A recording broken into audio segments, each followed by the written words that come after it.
예, 여러분 안녕하세요. 네이처셀입니다. 네이처셀이 시장 지수는 많이 올랐는데 네이처셀은 왜 이렇게 그 시세를 못 내고 보합선으로 마무리를 했느냐? 네, 이런 생각을 가지신 분도 있는데요.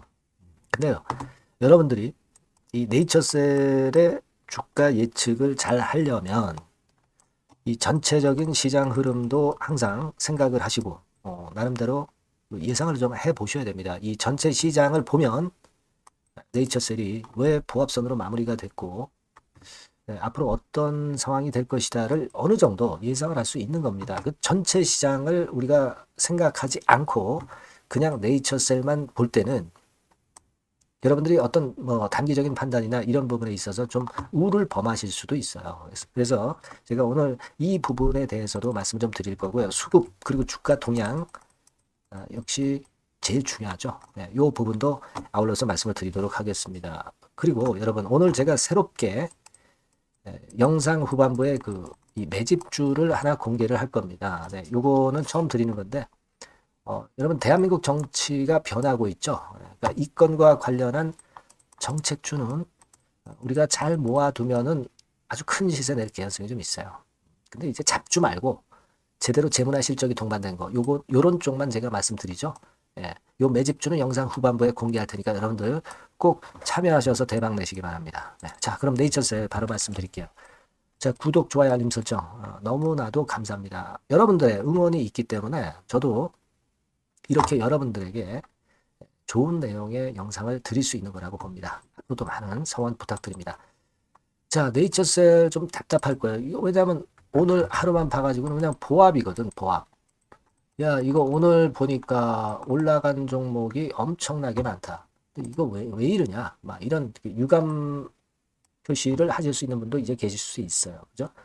왜냐면 보세요. 엠폭스 관련주, 뭐 페리엄 관련주, 코로나 관련주, 뭐 양자, 뭐, 그리고 뭐 반도체 쪽, 뭐 이런 거 많이 올랐잖아요. 그죠?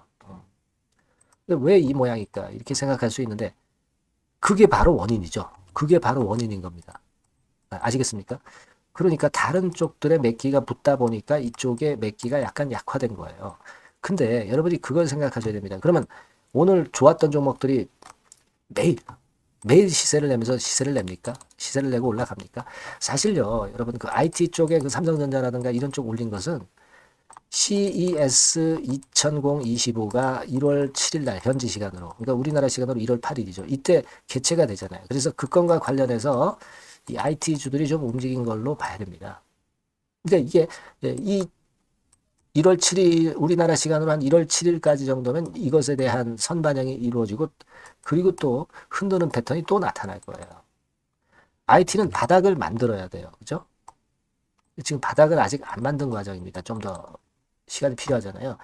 자, 그러다 보니까 여하튼 IT 쪽으로 몇 개가 집중되고 대형주 쪽으로 주로 올렸어요. 대형주, 중형주, 소형주 있으면 대형주 상승률이 높았습니다. 그죠? 네, 그러다 보니까 이런 영향을 좀 받았다. 물론 이제 네이처셀도 대형주지만 좀 테마주 위주로 움직이니까. 그죠? 그렇게 보셔야 됩니다. 그래서 시세를 못 올린 거라면은 결국은 이제 그쪽이 이렇게 한번 흔들 때 이쪽이 다시 네이처셀이 다시 올라갈 거예요. 예. 그런 구도기 때문에 숨고르기 정도 한 거다. 이런 정도만 생각하시면 됩니다. 그러면서 모양은 5일 20일 골든 크로스 났고 전부 그 오른쪽 위 우상향, 우상향으로 모든 이평이 지금 현재 변하고 있다는 거. 자, 이것은 폭발 시세를 우리가 기대할 수 있는 사인이에요. 네, 이게 일단 어떤 재료보다도 제가 볼 땐 더 좋은 건의 모양이다. 이렇게 봐야 된다고 생각이 들어요, 여러분. 그걸 꼭 잊지 마시자고. 외인들이 또 들어왔죠? 뭐 외인들 뭐 샀다 팔았다 하니까 뭐 그다지 별거 없다. 이렇게 생각하실 수도 있는데 근데 이제 신한증권도 하루 동안의 동향을 보면 계속 매수를 한 거잖아요. 그죠? 샀다 팔았다 한 것도 아니고.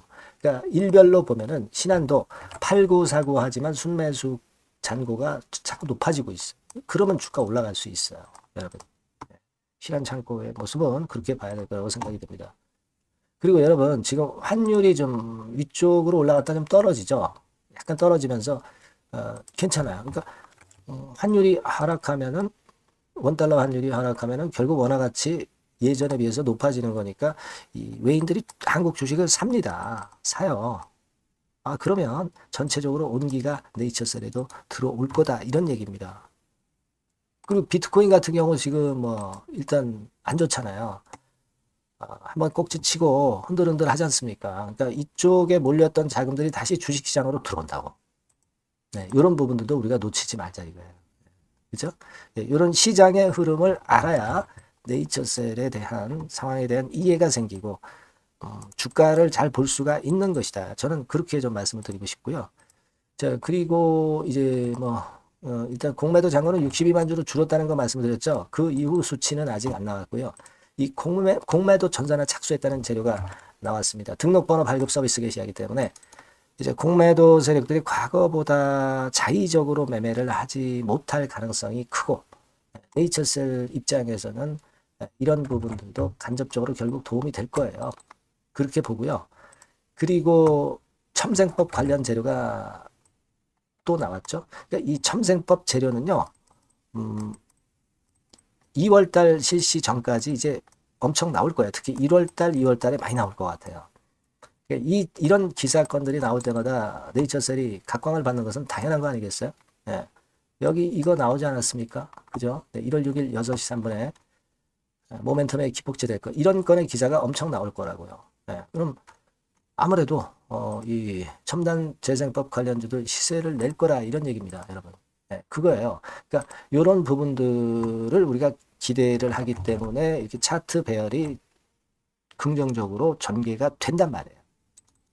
아시겠죠? 네, 그겁니다, 여러분. 그래서 지금은 뭐 첨생법 시행권 재료 나올 거고, 뭐 중간 결과 설날 이제 다가오니까 라박사 얘기한 거 나올 거고, RMAT 미팅 이제 한다.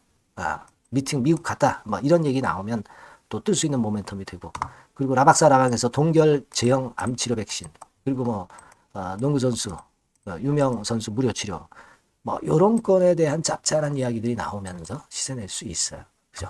그리고 제가 일전에 계속 말씀을 드렸지만 420일 기준으로 한다 하더라도 우리가 여유 있게 기다려서 한 5, 6월 정도에 허가를 받을 수 있는 거고, 요거 295일 요 기준은 안 된다고 그랬죠? 수수료를 납입했어야 되니까 금년도에 이제 신약 허가 낸 업체에 해당되는 거다.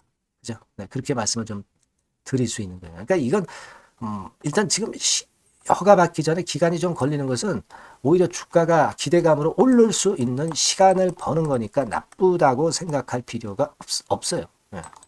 그죠? 네. 요 부분이고요. 그리고 비보존 제약처럼 된다면은 결국 이제 우리가 나올 때가 된 거죠, 지금. 그죠? 네. 나올 때가 된 거니까 요 부분도 기대할 수 있다 이렇게 말씀드렸습니다. 그래서 일단 이런 시장의 흐름을 본다면 그 월요일날 그 보합선 시세가 결코 여러분 나쁜 것 아닙니다. 주가 계속 올라갈 수만은 없어요. 가다가 쉬고 뭐 이게 더 멀리 갑니다. 오래 갑니다. 아시겠죠? 네. 다만 이제 긴급성 재료 이런 것들 우리가 항상 도사리고 있거든요. 그러니까 여러분들이 꼭 네이처셀이라고 이 번호로 문자를 주셔서 미리 대비를 하셔야 됩니다. 정보 좀 받고 사인 받고 소통하고 추천 좀 받고 이런 거 좀 저하고 같이 해야죠. 여러분 혼자서 참 견디기 힘든 게 이 네이처셀의 매매입니다. 항상 반대로 생각하게 되어 있는 것이 인간의 심리예요. 주식 투자자 심리입니다. 같이 하셔야 됩니다. 그죠? 네, 네이처셀 꼭 문자 주시고요. 저도 최선을 다하겠습니다. 자, 그리고 매집주를 말씀을 제가 처음 드린다고 그랬잖아요. 요거 한번 해보세요. 네. 자, 제가 말씀드릴게요.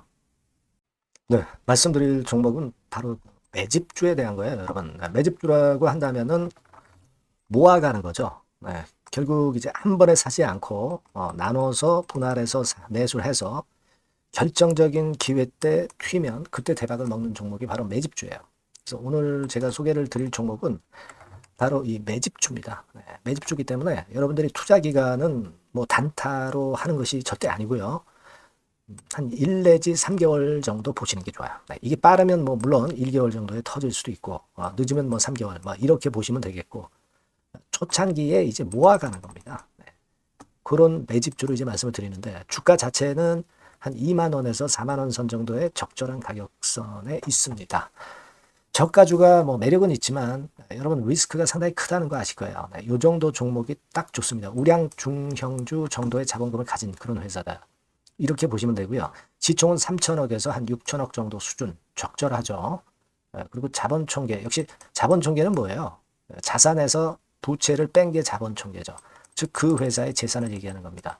재산이 어느 정도는 있어야 우리가 매집을 해서 끌고 갈 수가 있는 거죠. 1,000억에서 3억 정도니까 적정합니다. 이게 너무 커도 무겁죠. 근데 그렇진 않아요. 네.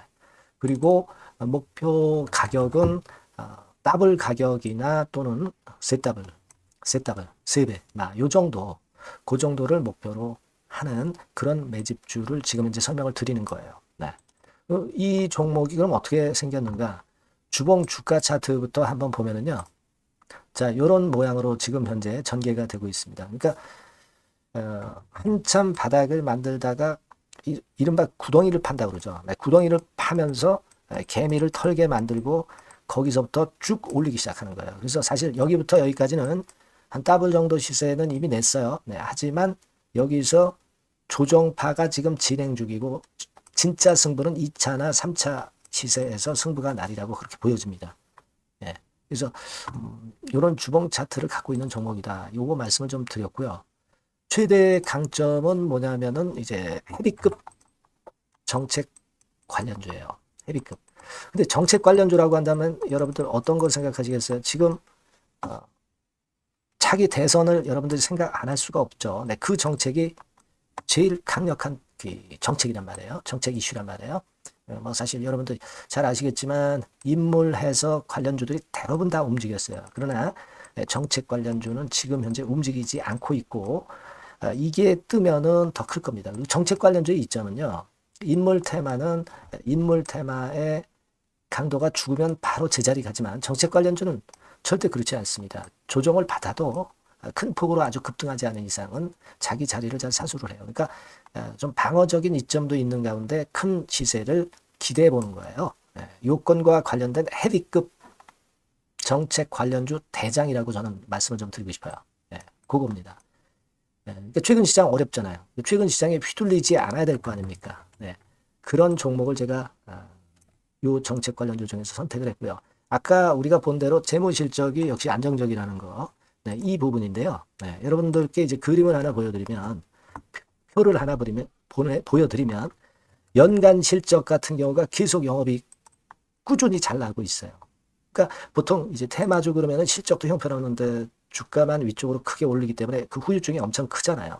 근데 요게 강점이 있단 말이에요. 그러니까 리스크가 전무하다는 얘기예요. 요게 일단 강점으로 볼 수 있다. 이렇게 좀 말씀을 좀 드리고 싶고요. 그리고 여러분 제가 현금이 이 기업이 얼마나 있는가 요걸 한번 봤더니 현금성 자산이 한 1,000억에서 3천억 정도. 요 정도를 보유하고 있어요. 그러니까 아무런 하자가 없다는 얘기죠. 아무런 하자가 없어요. 그거 우리가 꼭 생각하셔야 된다. 이 말씀을 좀 드리고 싶어요. 그거 말씀을 좀 드리고 싶고요. 그리고 그 외인 기관 매매 같은 경우는 비교적 이제 안정적인 것을 확인할 수 있었어요. 이를테면 이런 정도 상황입니다. 지금 초록색이 기관이죠. 그리고 빨간색이 외인, 파란색이 개인입니다. 이 외인 기관 매매의 영향은 좀 덜 받아요. 그래서 외인이 사거나 팔거나 기관이 사거나 팔거나 그렇게 크게 영향을 안 받습니다. 이 외인 기관 매매는 우리가 중점 변수로 보지 않으셔도 되는데 그렇다 하더라도 외인기관 매매가 상당히 안정적이라는 걸 확인할 수 있고요. 특히 최근에 기관이 순매수 강도가 엄청 셉니다. 요거는 나쁘지 않은 거죠. 외인기관 매매는 너무 신경을 안 쓰시되 지금 현재 동향도 괜찮다 이거예요. 그겁니다, 여러분. 아시겠죠? 그러니까 요 종목은 아까 말씀드렸던 대로 이제 매집주입니다. 매집주는 살살 모아가면서 결정적인 기회에 대박을 터뜨리는 전략이 유효한 종목이고 그래서 이 매집주를 여러분들께 소개를 드리는 거예요. 그 의도를 충분히 여러분들이 좀 이해를 하시고 제가 이 종목 딱 드리고 그냥 끝나는 게 아니라 비중을 얼만큼 모아가고 어느 타임에 들어가라 마라. 그리고 어느 정도 시세가 났을 때 여기서는 비중을 어느 정도 떠는 게 좋겠다. 이런 세부적인 전략까지 말씀을 드릴 거예요. 시장이 혼잡할 때 돌파구가 될 수 있는 종목이고 가장 베스트 수혜받을 섹터 공략하는 것이 지금 시장에 맞습니다. 실패 시에 타격이 작아야죠. 재무실적 안정주에서 선택을 해야지 엉뚱한 데서 우리가 쪽박을 당해서는 안 되죠. 네, 그겁니다. 타점과 비중 전략을 정확히 드릴 거고요. 모아서 크게 터뜨리기 좋은 베스트 종목이라고 저는 자신합니다. 네, 여러분께서는요, 요 번호로 내 집주, 네, 이렇게 문자 주시면 제가 자세하게 그리고 확실하게 케어를 하면서 한번 끌고 갈 말씀을 드리도록 하겠습니다. 여러분들 꼭 참여하셔서 대박 내시기 바랍니다. 내 집주라고 문자를 주세요. 아시겠죠? 네, 여러분 감사합니다.